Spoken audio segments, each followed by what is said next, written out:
His head could be seen to move violently forward.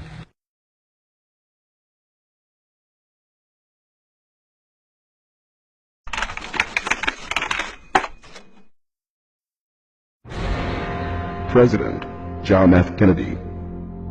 Ladies and gentlemen, the very word secrecy is repugnant in a free and open society, and we are, as a people, inherently and historically opposed to secret societies, to secret oaths, and to secret proceedings. We decided long ago that the dangers of excessive and unwarranted concealment of pertinent facts far outweighed the dangers which are cited to justify it. Even today, there is little value in opposing the threat of a closed society by imitating its arbitrary restrictions.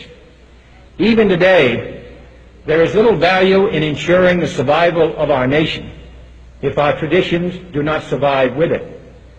And there is very grave danger that an announced need for increased security will be seized upon by those anxious to expand its meaning to the very limits of official censorship and concealment. That I do not intend to permit to the extent that it's in my control.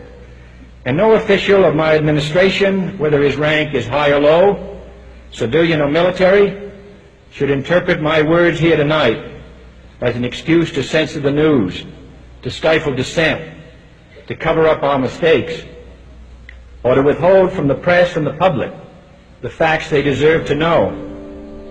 For we are opposed around the world by a monolithic and ruthless conspiracy that relies primarily on covert means for expanding its sphere of influence, on infiltration instead of invasion, on subversion instead of elections, on intimidation instead of free choice, on guerrillas by night instead of armies by day.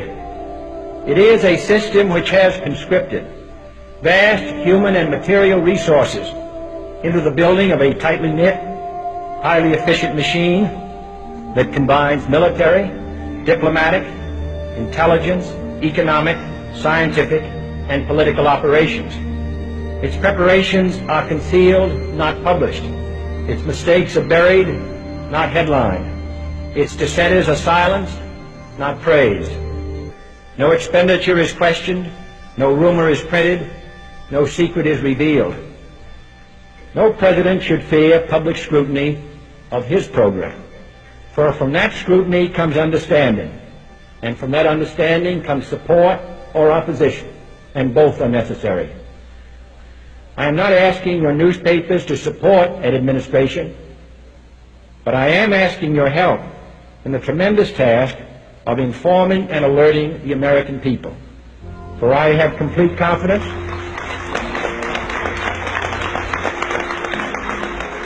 in the response and dedication of our citizens whenever they are fully informed. I not only could not stifle controversy among your readers, I welcome it. This administration intends to be candid about its errors, for as a wise man once said, an error doesn't become a mistake until you refuse to correct it.